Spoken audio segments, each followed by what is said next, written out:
Hey everyone, I'm coming to you today to talk about my experience with low spend months, days, whatever it is. Usually it's a couple of months, but I had one back in 2018 when I became financially aware, and I had one recently. So it is June now, and I had a 2 month period, two and a half, maybe even now, but I had a period in March and April where I really did focus on not spending. I feel like not spending for a certain amount of time is almost like doing a fast. If you've ever fasted and done a 36-hour fast, you know that there is a feeling of just a reset. You feel like you can not feel urgency around eating. Food is not really something that you are focused on as much. And when you do go back to eating, you might be thinking about junk food, but your body might actually be craving whole foods. And then maybe after you start eating the whole foods, you're like, oh, you know what would be good now is a cookie, something like that. But basically, I felt the same way when I went on a low spend. 2018, I realized that finances are important. I realized that I might want to retire one day, and I basically stopped spending money. I really wanted to see what would happen if I stopped spending my money, frittering it away, just buying random things at TJ Maxx, if I just stopped buying random sodas or whatever I was doing at that time, probably a lot of gum as well. I wanted to just see what would happen to my savings and my ability to have that emergency fund that I heard was very important when I started, listening to podcasts, looking at Dave Ramsey, all the things that you usually do when you start your financial journey. And I had the ability to not spend any money on food for groceries or going out. I was a resident at the time, so there are food opportunities, maybe not the healthiest, but there are opportunities nonetheless. And I was able to go, let me just check my notes. There was a 3-month period where I did not spend any money on groceries. I did not spend money on going out for food. So I was being very intense. And I did have a lot of good friends in residency. Luckily, we're probably all on different rotations. So it was probably easy for us not to go out and eat dinner together. I was able to not spend money on food for 3 months, which is really helpful, especially because the gas category, so travel and my lodging, my apartment was so expensive because of the city we lived in. I was going hard. I was really saving on utilities. I was not flushing toilets all the time. I was trying to save on water. Like, I was doing the absolute most. And I was able to pay off the rest of my student loan from graduate school, not medical school, but graduate school, which I had done previously, in 3 months after doing it for almost a decade, because that's what people do. We don't pay down our debt. We just actually pay it off slowly. That payment was done, and I was able to move that into savings. I was able to increase my contribution to my 403B, which is like a 401k at a public institution. When I went back to spending for shopping, that would have been August, September, October. This only spending I did was on birthday presents for people. So I was spending no money on clothes, not going to Target for random things. Even though I lived right across the street from a Target, I was not going in there and buying random leggings and workout clothes or food. To fast forward to my most recent experience with a low buy, I bought my house in December, went crazy trying to furnish it, starting in November, December, January. February, I was kind of tapering off, but I was looking at my budget and I was still spending money on some like decorative pillows and other things that I just felt like I needed. So it was like maybe a couple $100 that I spent on decor and just the shopping category in my budget. But I was definitely trying to improve, but March and April were definite improvements. I had a desire to start contributing to my savings. So I had been spent a lot from my high yield savings account because I bought this house and you have to have money for earnest money, all these kind of things that you have to have to make sure that the seller knows you're interested. So I had maybe $10,000 spent from my high yield savings account that I wanted to replenish, and I just hadn't saved money outside of pre-tax for like 4 months, and that was really bothering me. The habit of going to the stores and shopping and really having those dopamine hits, finding the right things for my house, feeling great about decorating, buying candles, all of these things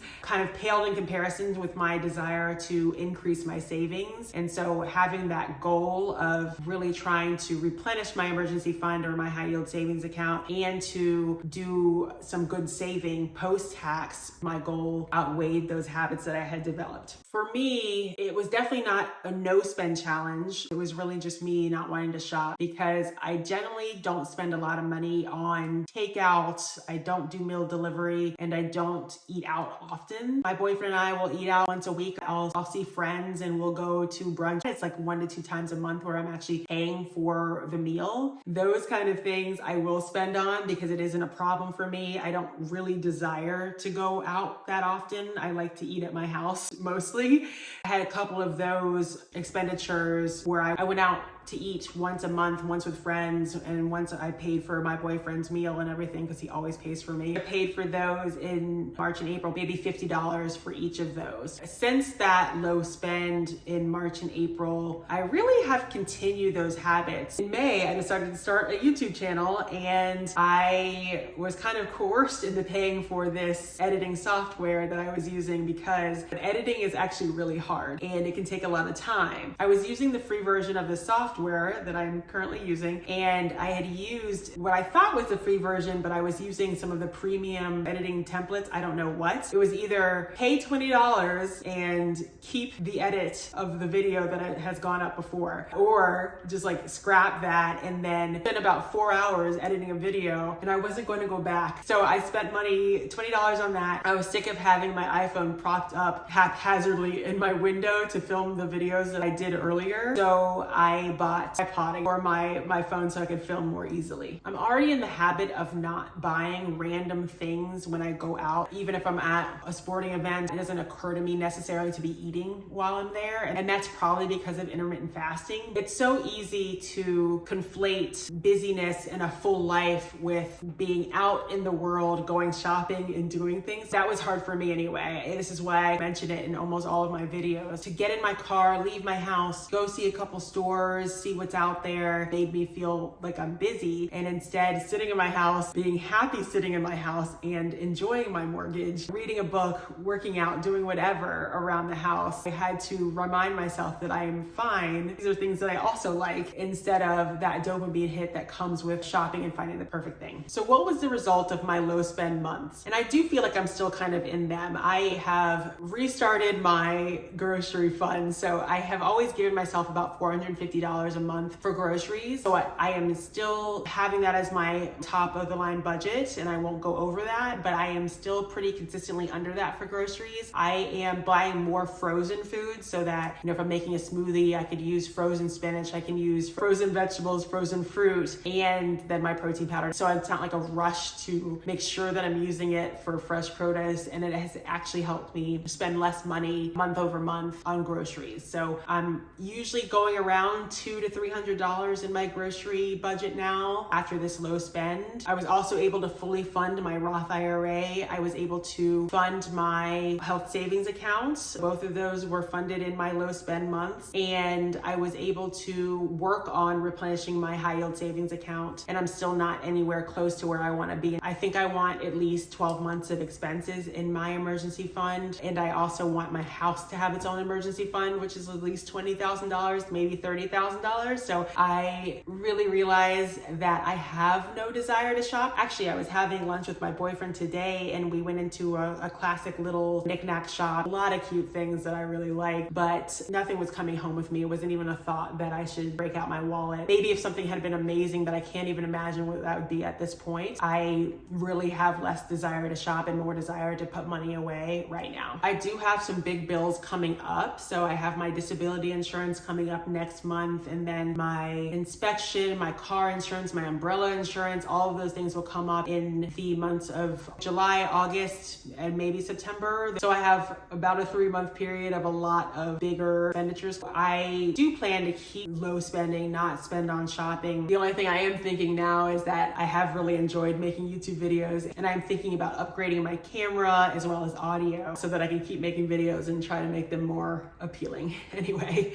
I hope this is helpful, maybe give you some ideas of things that you could cut down on if you're thinking about low spend, or if you're just thinking about no spend, low spend challenges, some considerations. Or I hope that I've inspired you to maybe even try a low spend time where your biggest expenditures, variable expenditures, you are spending a lot less on. Please like, subscribe, leave a comment to tell me if you've done a low buy challenge week, day. I would love to hear about your experience. Have a good one.